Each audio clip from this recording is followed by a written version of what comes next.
Maneira nós por a mira da imprensa den simang ku a transcorrer aqui caba, ku tem hopi atividade relacionada com o dia para nós cana chega é dia grande, que é dia 4 de dezembro de ano aqui, que é dia 4 agora, nós se celebrar 25 anos que o Willemstad está rebelista de Unesco como cidade proteger patrimônio do mundo. Agora,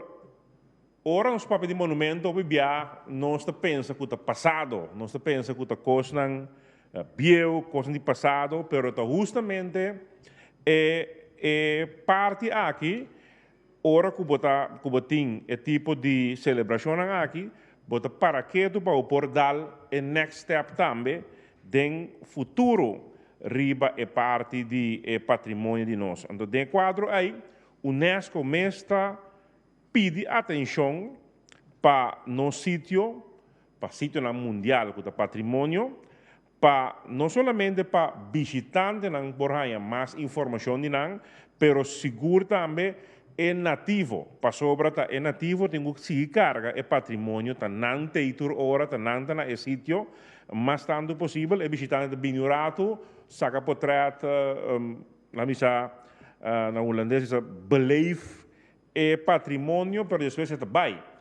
Pero é um que queda, é um que traz é patrimônio de casa que nós sendo cidade,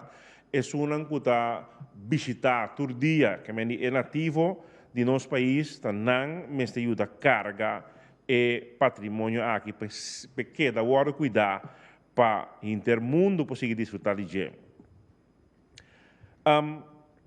De quadro aqui, mas não somente o edifício novo e bio de patrimônio,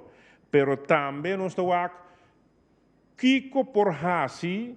den patrimônio para assim é mais vivo. Então, de quadro aí, nós temos iniciativa em particular que a BIM tomar lugar seguro de nosso patrimônio de Willemstad,